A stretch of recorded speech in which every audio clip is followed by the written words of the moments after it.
أعوذ بالله من الشيطان اللعين الرجيم بسم الله الرحمن الرحيم وبه نستعين وهو خير المعين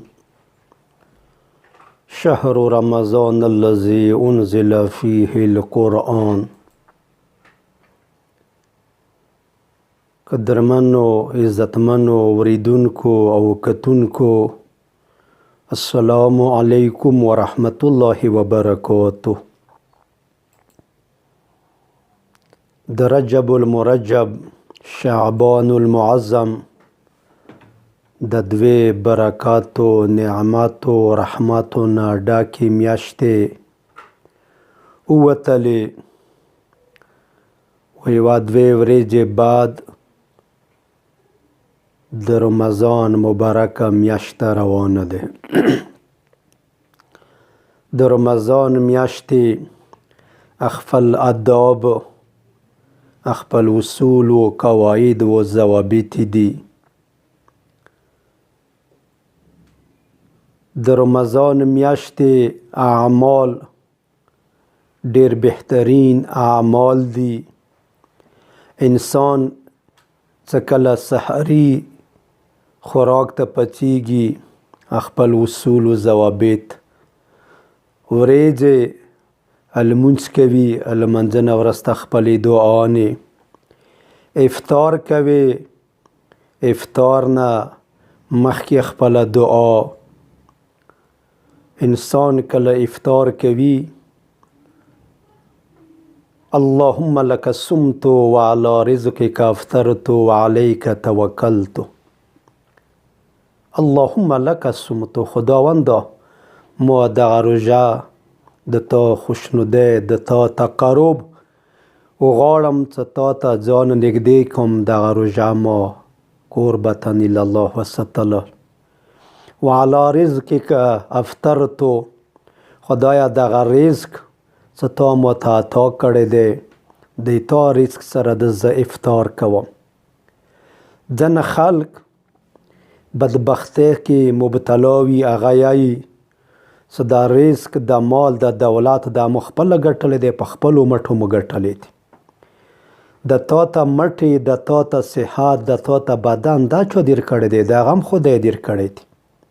چې کله یې ما و تا بدن، ما و تا صحت، دا خدای په لمنه ما و تا ته هدیه دی. بیا زه و ته خپل بدن مالکان نه یو، لکه زه و ته د خپل بدن سره، لاسو سره کوم مال و دولت ګټو، د هغه مالک هم حقیقت کې زه و ته نه یو.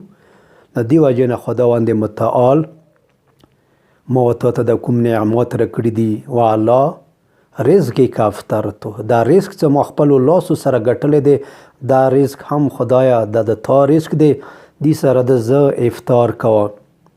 اللهم لك صمت وعلى رزقک افطرت وعلیک توکلت. خدایا د ما توکل، د ما اعتماد، د ما بروسه د صرف و صرف تا باندې دی. کله انسان واجبات په ځای راوړي، واجب لمونځ په ځای راوړي، د واجب لمانځه نه وروسته مختلفې دعاګانې دي.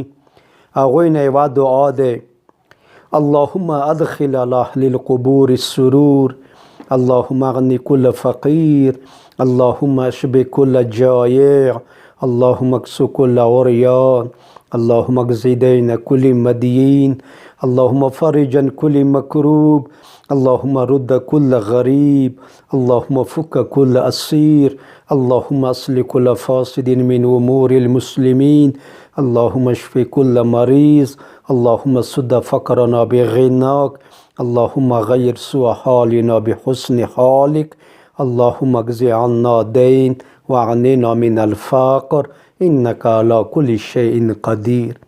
ډیره قیمتي دعا ده. زه و ته د دنیا کې څومره زندگی وکړو، یوه ورځ د دنیا نه کوچ کوونکی دی، سفر کوونکی دی. د دنیا ته دنیا نه دې وجې نه چې دا دني دی، څه ارزش، څه قیمت، څه مقام، څه عظمت نه لري، بقا نه لري. عقبا آخرت هغه دنیا.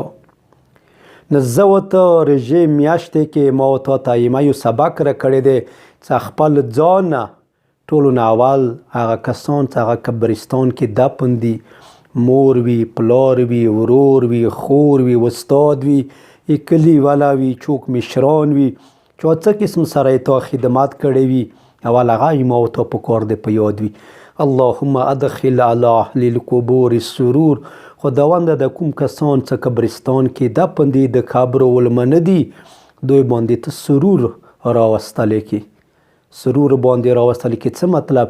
یعنی که چیرې هغوی زندګۍ کې ښه عمل نه وي کړی، نن بچی نیک صالح ښه عمل ورته کوي، خیرات ورپسې کوي، لمونځ ورته کوي، د دغه ښه عمل ثواب هغه مور پلار وړونو خویندو رشته دارو استاد ته میلویږي.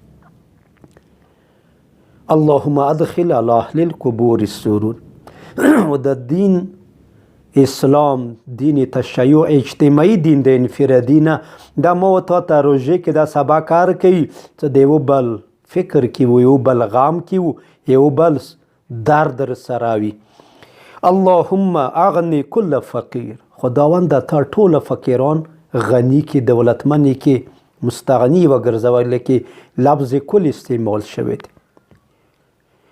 آیا زه ورته غربت مو وي، بد ورځه مو وي، تکلیف کې و مصیبت سره وکړي، یو بل سړی غریب وي، تکلیف کې و مصیبت کې وي، که خداوند متعال د ما و تا دعا وجه نه د هغه زندګي فراخه کړي، ښایي کړي، مشکلات و تکالیفو نه راوځي و ما و تا دپاره هغه دعا وکړي، همدا ما و تا دپاره کفي دی. دا څه اجتماعي دی دین اسلام.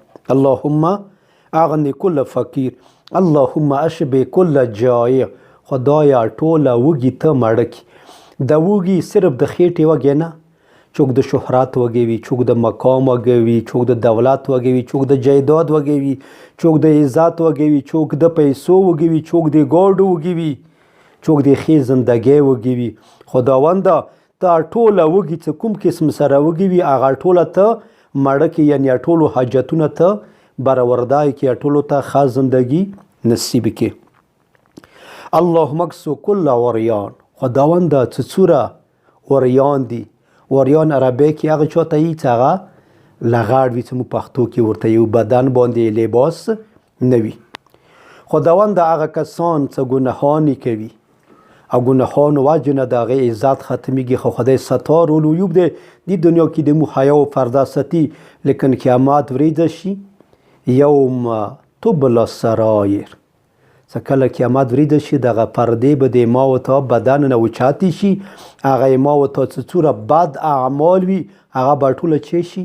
څرګند شي. د انسان بیا سوچ و فکر وکړي چې هغې ورځې نه هم ورته خدای نجات راکړي، صرف زه نه، ما سره نور هم. اللهم اکسو کل وریان. خداونده موږ ته د نیک اعمالو توفیق عنایت کړي. والسلام علیکم ورحمة الله